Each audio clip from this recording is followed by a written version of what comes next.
Welcome to the Diffuse Podcast with host Philip Grindell, CEO and founder of Diffuse, a global threat and intelligence consultancy that blends psychology and intelligence to mitigate threats and risks to prominent people and brands. Hi everyone, welcome back to the Diffuse Podcast.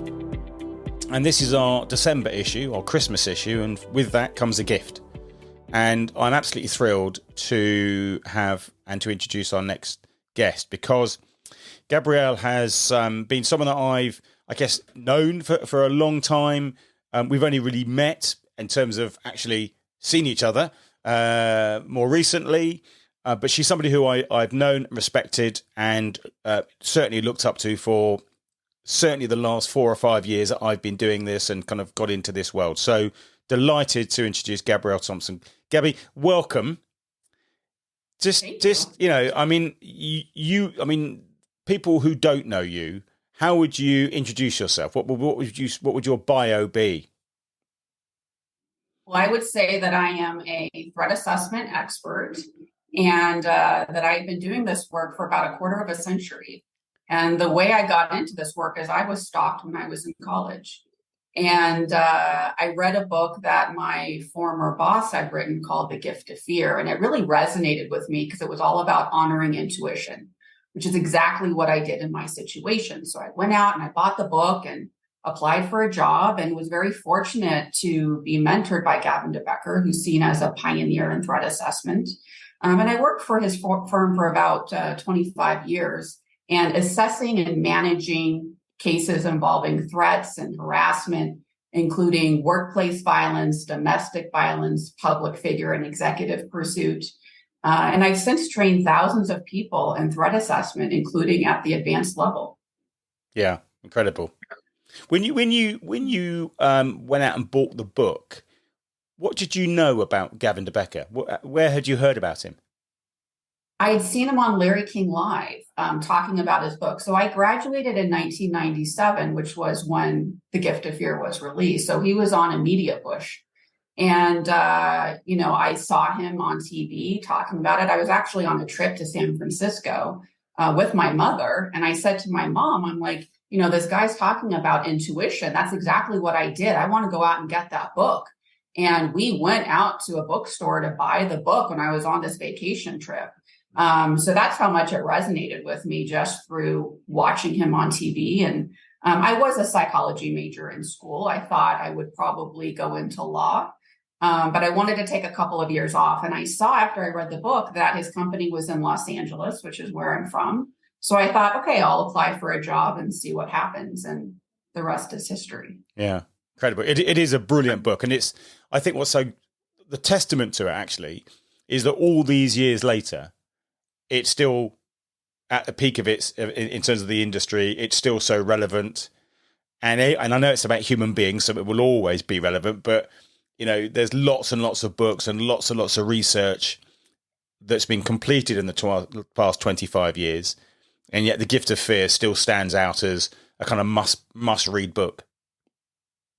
Right. I think both in the threat assessment field and just for a regular person, I hear all the time with parents that have, say, a daughter that's going off to college, that they give her the gift of fear before she leaves, because it's so valuable for her to learn about honoring intuition. And there's different chapters on different types of pursuit, like workplace violence, domestic violence, public figure pursuit.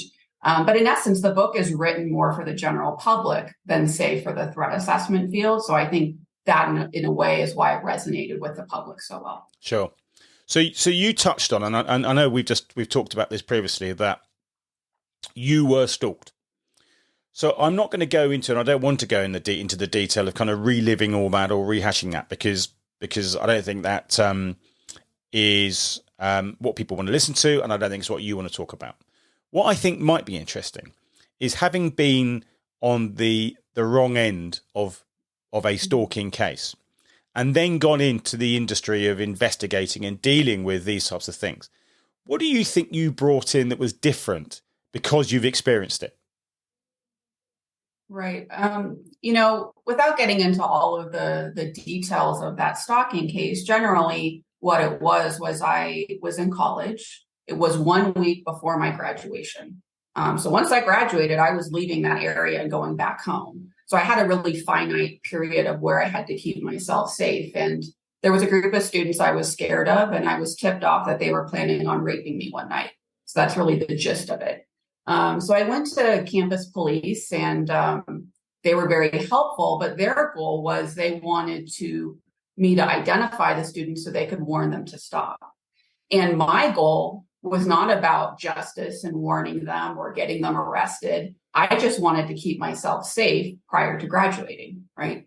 So then I saw the dean of students, and the dean of students offered for myself and my roommate to stay in a hotel for a week prior to graduation. The school would pay for it.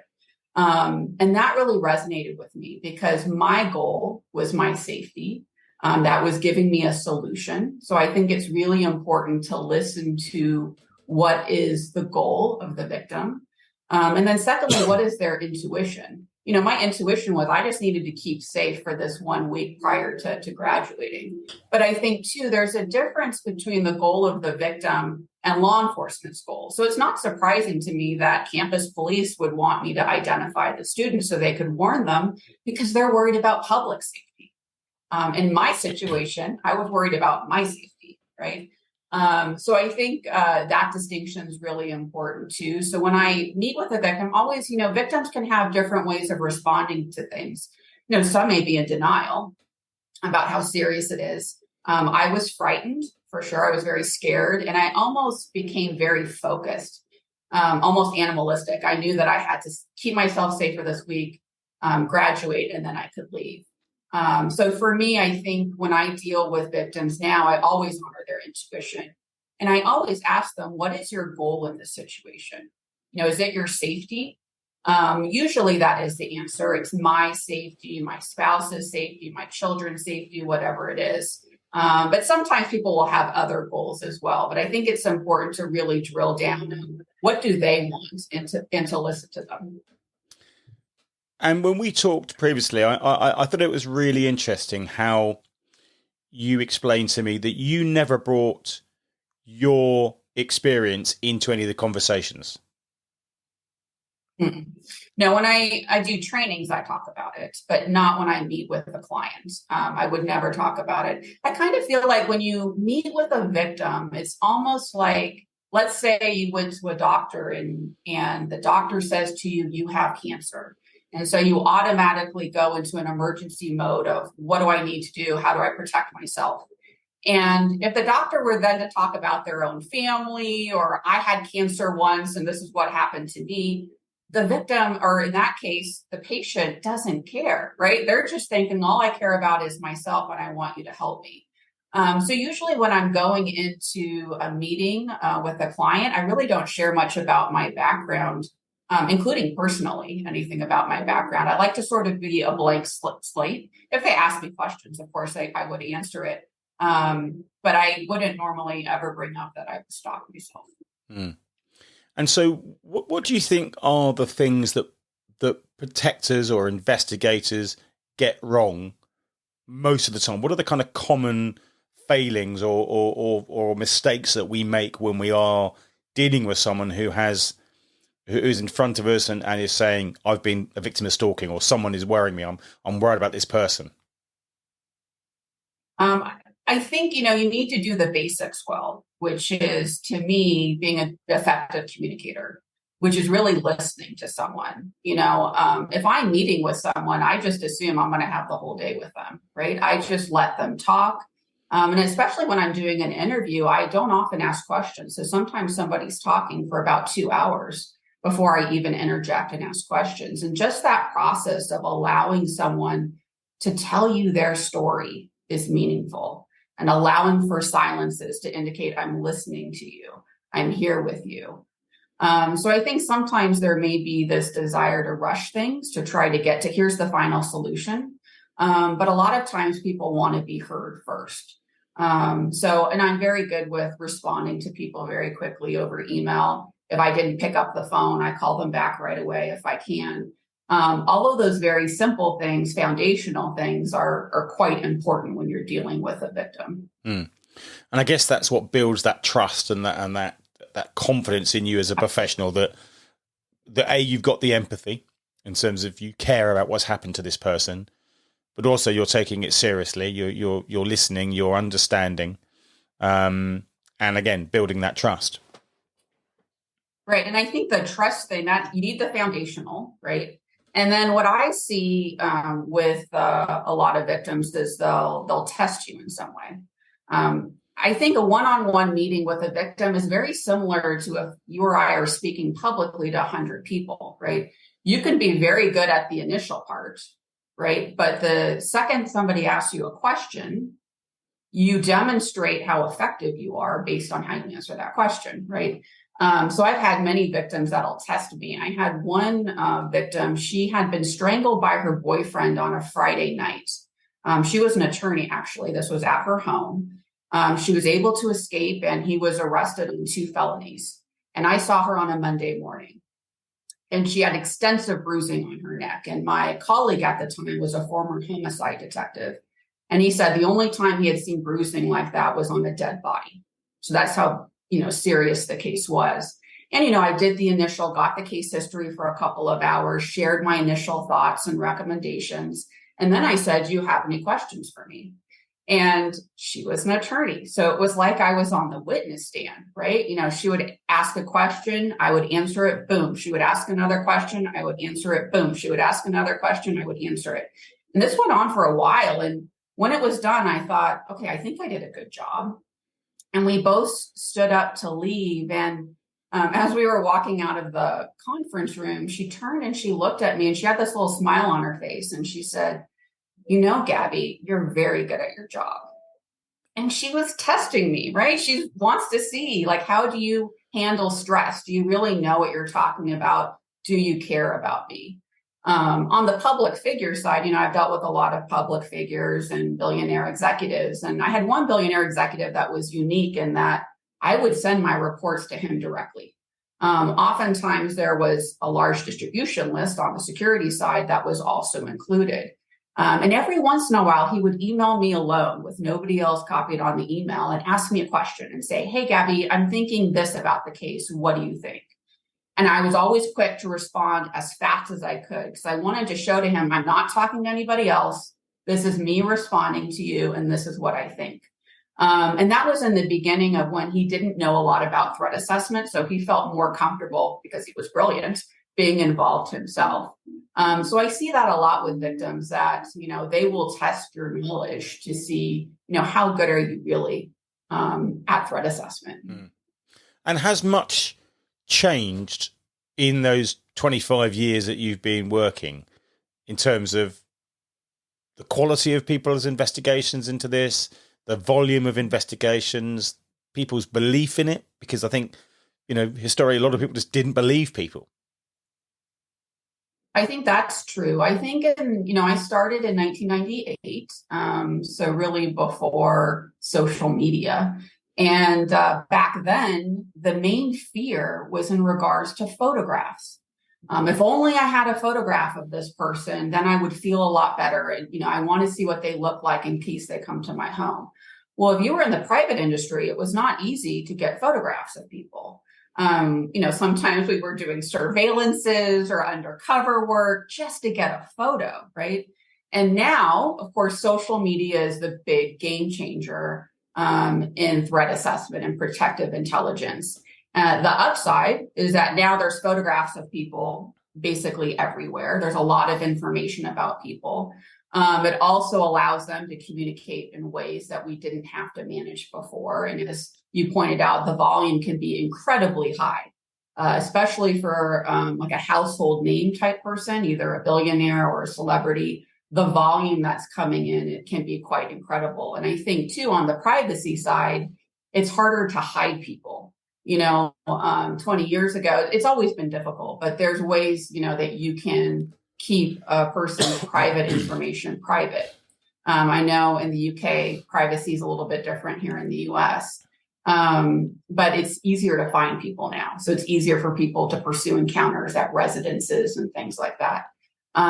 So if I could all go back to the time where it was difficult to get photos with no social media, I would go back to that. I would prefer that.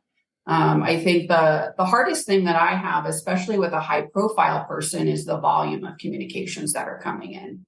And how does the team manage that? Because, you can have a client that has 5 or even 10,000 pursuers, but maybe one of them's communicating thousands of times a week. So how do you manage that when, from the threat assessment perspective, the more information, the better. And we want to review everything. But it can be quite a challenge. And I know that Dr. Malloy was talking on your podcast about AI. And I do think that we're going to see more of that on the threat assessment side in terms of a tool that threat assessors can use.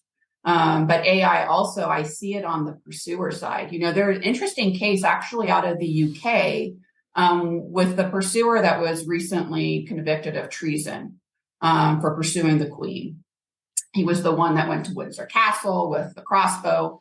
And recently, it came out that he had an AI bot girlfriend and he was communicating with this bot. And the bot was encouraging him, when he said, I'm paraphrasing, but when he said, oh, I'm an assassin, the bot finds that impressive. When he says there's, no way I could get into Windsor Castle, the bot's telling him, no, you're well trained, you can do it. So that concerns me on the pursuer side in terms of AI. And I think AI to threat assessment is sort of what drones were to protection maybe 10 or 15 years ago. I think it's a real area of concern that we need to look at.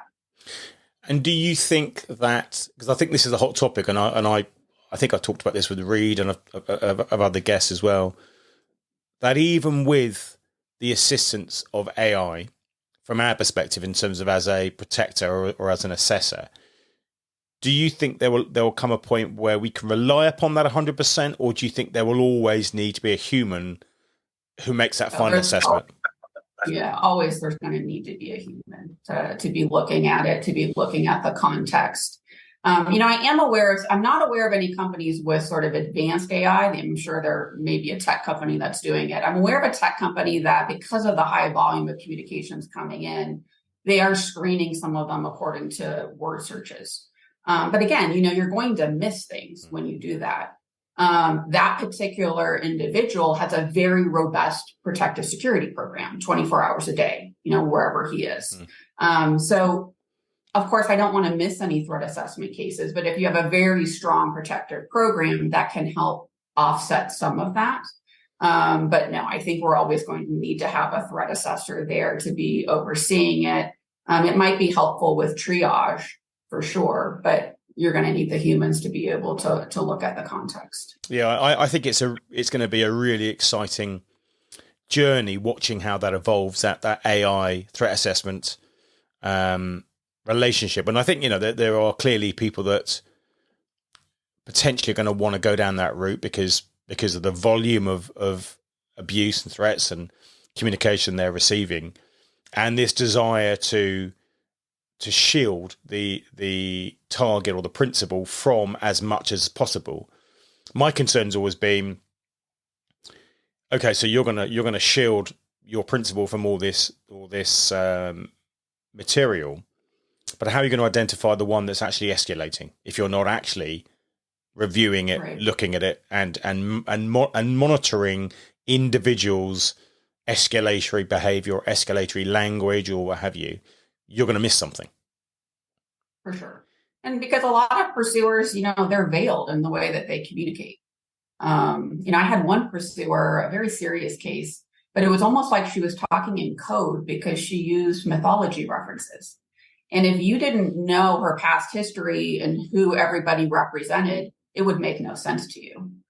So that's an example where it's just not going to translate. And my thoughts always been around the protective security piece, that whilst you can have excellent protective security, we know that at the most extreme end, some of the fixated people who might be stalking or harassing you are unperturbed by that. That doesn't cause them any problems. They just see you as another obstacle to go through. So there's that piece of it. And then there's also the piece around responding to threats from an uneducated perspective in terms of without using protective intelligence, which means potentially you're wasting your assets in the wrong area because you're not doing what we do in terms of actually being able to triage and say, you don't need to worry about that one, but actually I'm concerned about this one. Yeah, I agree. And I think one of my concerns that I've seen, particularly when there's high volume or it's a large corporation that's managing quite a bit, there's a lot of emphasis on protective intelligence in terms of social media research or investigative research. And of course, getting the photo and the vehicle information, that's what the executive protection team needs, right? That's important. But then I see a lot, it's sort of missing the management piece. Yep. Right, somebody will get arrested for trespassing or vandalism or whatever it is at a property, and I don't see them even managing that or following through. I think it's partly because there's almost too much of a focus on protective intelligence alone, and perhaps the education just isn't there in terms of how to manage cases long term. But I've been fortunate in that since my experience in the past was working at an executive protection firm that protected executives and public figures, I do have that view, that lens of always looking at things through protection and long term. Mm-hmm. And so let's kind of shift slightly and talk about, the ultra high net worth, the prominent figures, the public figures. What is it that keeps them up at night? What are they actually worrying about? Well, if I'm doing my job effectively, they're not worried about security at all. That's what I hope to do. Sometimes I see, a client that I've worked with and maybe their household name, they're very prominent and there's someone that's changing the world, right? They're doing amazing things. And I like to think I have a very small piece of that, right? I'm able to allow them not to think about these security issues so they can be creative and do these things. Usually if there's a specific case of concern, I would say oftentimes it's somehow related to their family, right? The children are being referenced, the spouse is being referenced. Usually that will elevate things, but there's a lot of public figures and executives, even billionaires I work with that don't have 24-hour security. So that's a completely different animal, right? Because they're the ones that if someone comes to their front door, they're going to have to handle that encounter, or their spouse will, or their child will, or their household staff will. So that sort of changes the dynamic. So for those individuals, there can be a lot of fear and a lot of anxiety about approach attempts. So why would they not have a protective team if they are, if they're in that position, they're that concerned? Is there a reason why they choose not to have the security? Well, I mean, I guess it can be money, or they don't want people in their home. I've heard a lot of things over the years. Certainly the household name billionaires, they have 24-hour security. But there are billionaires that I've worked with that don't have it. They might have an executive protection team if they go to a public appearance. Or maybe if they're traveling to a high-risk country, they might opt to do it. But some people, want to lead normal lives. And for them, normal means not having an executive protection team at their homes. For public figures, celebrities, having 24-hour security is very expensive. So a lot of celebrities don't have 24-hour security. Many of them may have it again for certain events or whatnot. But if there's something where somebody has a high level of concern about someone visiting, but they don't want, 24-hour security long term, I might recommend it for the short term if they want to stay at their home. And in that way, it's helping them through whatever that escalation is. And then we can see over time how things develop. But for people that are very resistant to security, but I think that they need it, you always kind of want to look for what's the stepping stone in of how I can show them that there's value to this. And a lot of times it can be something simple like driving them to and from their workplace. We're just going to have a driver do that for you because when you're being driven, you can still work and they understand that. Okay, that makes my life easier. So I think if you can show them that security can make their lives easier and not more difficult, then they're going to have more buy-in to it. And from that perspective, then, how do you prove or demonstrate the return on their investment? Because, a zero results in terms of, well, nothing's happened, potentially it's because you're there. Right.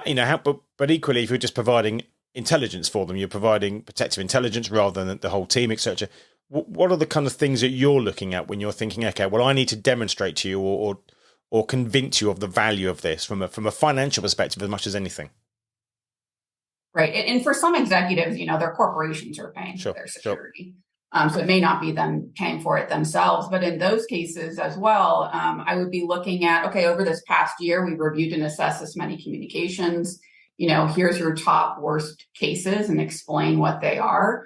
And then I'd also look at, workplace cases, if it's an executive, protest activity, anything that I can show that we have averted. I mean, as you know, security is difficult because we're in the world of prevention. So we're trying to show the value without something having happened, right? But I think you can do that quite effectively, particularly if they have a lot of cases that are going on. So when we talk about, somebody, a new client coming in and presenting to you an issue, and I know that we've talked a little bit about the difference between the assessment piece and the piece about the management piece. Do you have a kind of process that, if you were going to set up or go into an organization and set up a new threat assessment process, what are the sort of steps that, from all your experience, what are the things that you think are there, right, you need to be doing these steps? Right. In a workplace, and say an executive would be, I'd approach them differently. But let's say it's an executive that has a threat assessment issue. So that's why they're coming to me. And let's say it's a mentally ill woman who thinks that they're married to the billionaire and that they have children, and visiting the home, visiting the office, sending packages, posting online. And now the communications are changing, where there's suicidal ideation, some feelings of rejection, and the executive is concerned. I don't know what to do about this. Should I be getting a restraining order? Should I be going to law enforcement? Usually that's when I get involved.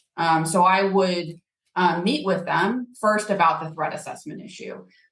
Sometimes I will have reviewed communications beforehand. Sometimes it'll be after. It just depends on, the timeliness of how quickly we need to do it.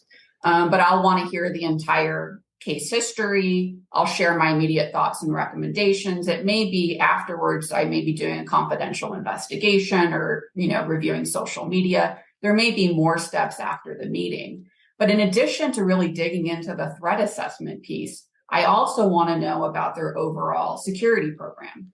So what is security like at their home or homes? What's security like at their workplace or workplaces? What's their security like at public appearances? And what's security like when they travel? Because ultimately, if this is a serious threat assessment case, what we are seeking to do is to avoid a hazardous encounter between this individual and the principal. And I also know that if I can improve security throughout their program, it's going to have benefits beyond just one case. But if it's, if I know that they live at a particular residence, I'll want to drill down on it so I can give specific recommendations. So I'll say, okay, let's say I was walking down the street and I came to your home. What would I encounter? Would there be a vehicle gate? Would there be a pedestrian gate? Is there no gate? Can I walk up to the front door? Is there an intercom system? Who's at home? If there's no executive protection, who's handling that encounter? Is it you? Is it your spouse, your children, your household staff? And then I can give very specific recommendations on what I think they need to enhance overall. A lot of times a threat assessment case can be the gateway in to really do a strong overall review of a security program. And would you necessarily physically visit their residences? Or, I guess in some cases, are you doing this digitally or remotely because they may be in New York and you're in LA, or do you always do this in person? My preference would be to do it at person and to be able to do it at their residence so I can see it. Although I'm not an expert in technical security, I would have other subject matter experts handle the cameras and the beams and the safe room and all of that sort of thing. But it is helpful for me to kind of see the environment and what a pursuer that was going to that residence would see. But there are some clients where it would be, entirely over the phone. just from a travel standpoint, it might just make better sense. So it just depends on the situation. And then, in your experience, are people following the recommendations you give them? Are they resistant to certain things in terms of, we all know that some things are perhaps a bit more intrusive than they might want them to be. What's your experiences around that? I have been in a unique position being a consultant, meaning people were paying for my advice, right? So they're going to listen to you a little bit more, I think, just because they're paying for it. But certainly I've had a lot of clients that haven't listened to all of my recommendations. I see my role as being an advisor, right? I'm not making decisions for them. I'm advising them. So if they say, let's say I recommend against getting a civil restraining order, and they say, Gabby, I understand everything that you're saying, but I'm done and I just want to get one. That's fine. My goal is to educate them. Okay, this is what the process is. So if we do a civil restraining order, you may have to go to court and the pursuer may be there. Are you okay with that? The pursuer can act improper as their own attorney and question you on the stand. Are you okay with that? There may be a lot of publicity. If I think it's a weak case, I would tell them that right away. Like, I don't think you should proceed at all. But if it's a strong enough case, I might say, I think based on the information I've seen that you would be successful, but, it's possible that this measure will actually escalate the case. I think a lot of times with recommendations, especially on the public figure pursuit side, a lot of times I want to apply a watch and wait approach, meaning I don't want to apply right away an intrusive strategy like a restraining order or criminal charges or a cease and desist letter from an attorney. Of course, every case is unique. But I know in public figure pursuit, the majority of pursuers are communicating with multiple public figures at the same time. And they're going to focus on the one that engages them in some way. And that can be a positive way, like responding with a kind note, or it can be a negative way, like filing a restraining order. So oftentimes what I'm seeking to do is to allow that individual to detach and transfer their attentions elsewhere. The really interesting part of it, though, is that most pursuers escalate before they transfer because they're trying to manipulate a response. So maybe they were emailing one time a week and now they're emailing 50 times a week, or they were emailing and now they're showing up, or they were talking about suicidal ideation and now they're talking about direct threats. They start changing the nature of their pursuit to try to manipulate a response. So a lot of times, if I really feel strongly in a watch and wait approach, it's about managing them through that process. That's not to say that I don't recommend intrusive strategies and that I don't proceed with them, but target transference is something on the threat assessment side that we really try to encourage. Another thing on the protective side that can happen is a pursuer can detach and transfer because they think the security at that site is too strong. So the pursuer that I mentioned in the UK, who was communicating with his bot, if you look at the transcript of it, it really looks like he was about to detach because he didn't think he could do it at Windsor Castle. It may have been that he would have tried at a different location, but he really felt security at the castle was too strong for him. So I think that's one of the challenges that I experienced with public figure pursuit, is I don't think the case management is always the most difficult part. It's actually getting that client to trust you and managing their fear and anxiety. Yeah. And then the question that I'm always interested also is this issue of an escalating risk where there has or there is an intimate relationship. And I've certainly had experiences where, particularly, shall I say, within the political world, where they've denied all knowledge of any, no, never met this person before in my life. Yes. And then, of course, later on it comes out that's not the case, what have you. Can you talk a bit about the importance of that and why that is relevant? Yeah, I've seen cases as well, particularly extortion cases, where the victim will deny, I did not sleep with that person, I did not have a relationship with that person. And then maybe 5 days later, they finally say, no, it actually did happen, right? And it's like, I try to explain to victims that I work with that I'm a lot like a doctor, right? You need to tell me everything so that I can best help you with that situation. So that's really the approach that I take. Because I know, like with a domestic violence case, for instance, it can be very humiliating and embarrassing for the victim to have to talk about things like sexual abuse. And I'll hear from victims quite a bit, Gabby, I just want to let you know that like there were good times too. And so now I kind of preempt that with a lot of domestic violence victims. And I'll say to them, I know that there was probably a lot of good times in, your relationship, particularly early on, or you never would have been with that person. So I get it and I understand, and that can kind of help in those situations. Extortion piece is a little bit more difficult, the reputation piece. I think, again, using the analogy of I'm a doctor, please tell me everything that's going on because then I can better help you. People tend to understand that. If you go to a doctor and you don't tell the doctor everything, the doctor's not going to be able to tell you, help you as well. So, and if we can move slightly, and we touched on this when we were chatting beforehand around, you don't come from a law enforcement background. You don't come from a military background. You're a woman, and as I was saying, I was at a conference in Europe this week where that was a subject of discussion around the positive side of increasingly seeing men and women who've not been law enforcement or military, but particularly women coming into the industry. Yeah. Do you think there are?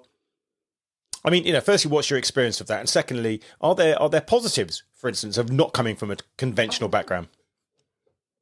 Absolutely. I think there's positives with that. And I think there's positives with being a woman in security. I mean, I did a lot of undercover work, particularly early on in my career in my 20s, and I do not look like I am in security. So that definitely benefited me.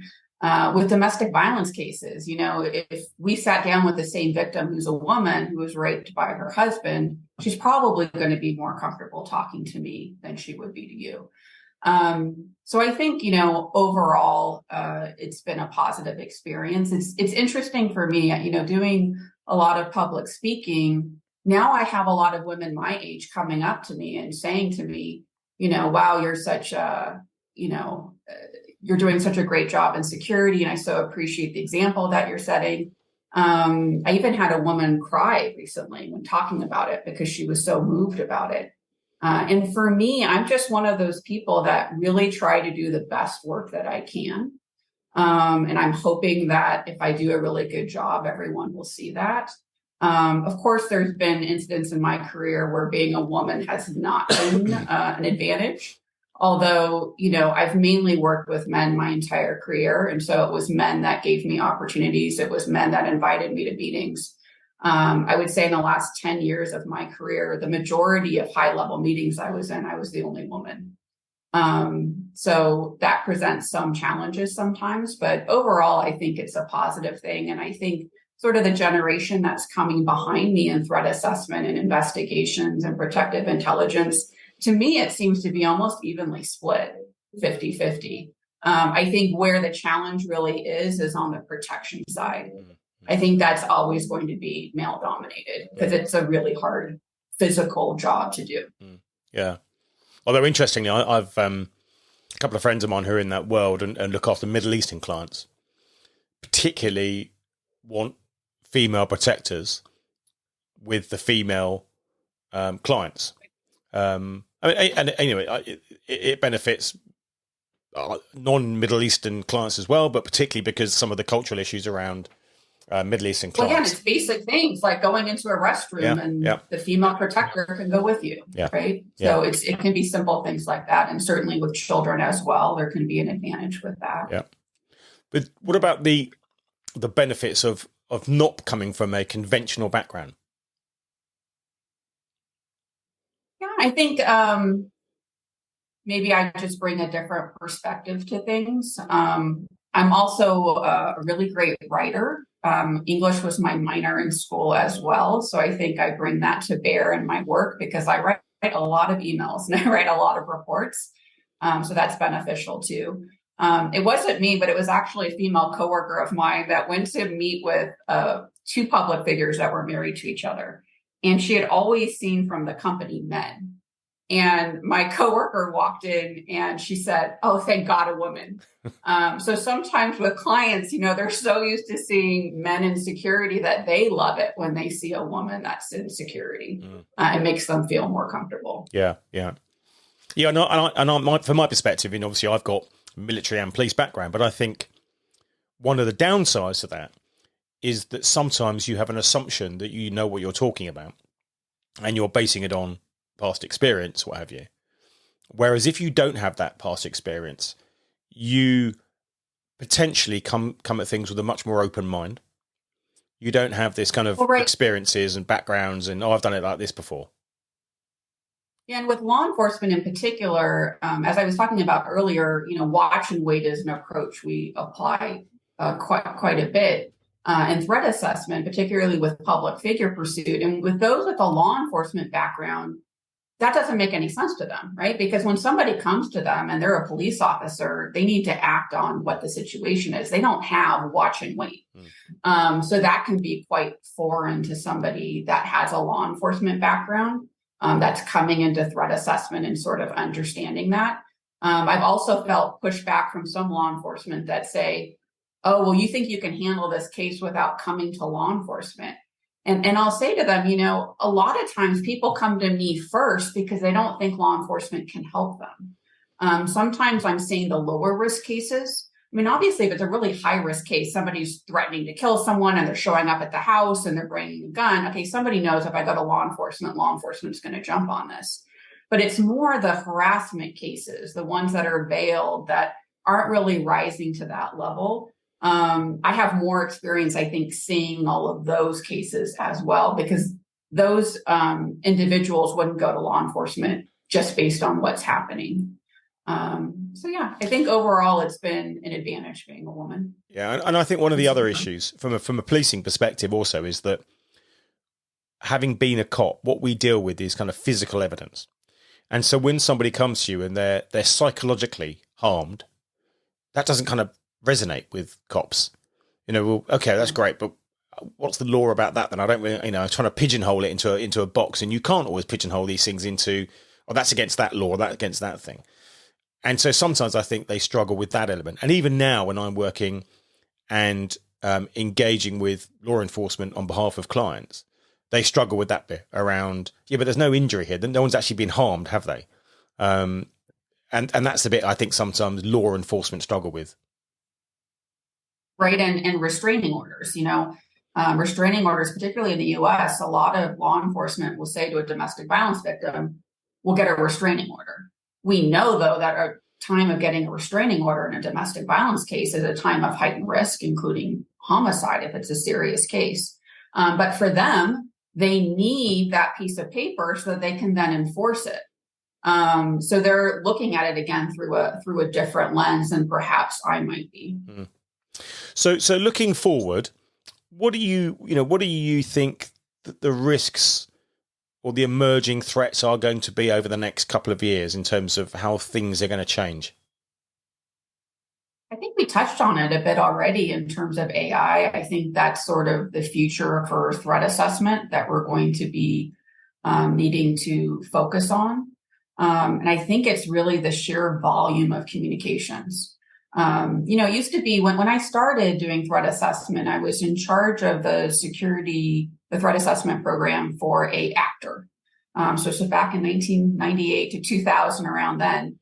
So everything was really written. You might have a few voicemails, you might have a visit here or there that you would manage. It was very passive. You would wait for things to be sent to you. I would get a box once a month of about 200 communications, and I would review all of those. Now it's a completely different ballgame, right? You need to be actively out there looking for information. You can't be passively waiting for information to come to you. So that's the big change, is how do we manage the volume, particularly when it comes to social media communications. And another concern for me would be two things actually. One is, how do we manage the volume of information that's out there that our clients aren't aware that's out there in terms of private information and breach data and all that sort of stuff, which is, of course, making them more vulnerable. But also, as technology and AI and everything else progresses, how do we manage the ability of people of concern, suspects, etc., to hide behind these technologies and these systems that actually make it more difficult to identify them? Right. I think that's going to be the challenge. I mean, it's always going to be a double-edged sword, right? The inappropriate pursuers are going to be using it to their advantage, and then we're going to have to use it to our advantage, right? And you see it with photographs now. If you could get like a good photograph of someone, there's certain databases that can probably identify who that person is for you, right? Something that, a couple decades ago was just wild thinking, right? Something we never would have thought is possible. So I think we're going to have to keep up with it on our end, and just try to use AI to our own advantage and be one step ahead of all of those pursuers. And when we look at different subjects in terms of, some of the school shootings and some of the other kind of major incidents that go on, where after the fact, we always find, somebody said, he was always a bit strange, or, we were worried about him, or what have you. Is there any wisdom around how are we going to persuade more people to report more of their concerns? Well, I think that's the challenge, right? Because there's always pre-incident indicators, right? Prior to an attack, it's who knew what beforehand. And a lot of times it may be that they told a family member, right? And then the family member may discount it, may not think it's that serious. So I think it's overall education in terms of reporting information, but I don't think there's an easy solution related to it. Mm. Yeah, I mean, I've seen a couple of apps that they've kind of developed, but I'm not sure how much. I guess people don't know about the apps, let alone the indicators. So it presents all sort of problems. Well, Gabby, we're coming towards the end of our time. I'm hugely grateful for you to take the time out this evening or this morning, depending where you are in the world, to chat to me. It's been a real privilege. I know you're going into a new chapter of your life professionally, and I wish you all the very best for that, and see what 24 brings up. And again, thank you so much. Hopefully we can do it again another time when you've moved into your new career somewhere, and you can talk about it from different perspectives, because I'm sure there'll be new opportunities, and I'm sure come 24 your door is going to be your email box is going to be very full with people wanting to engage with you.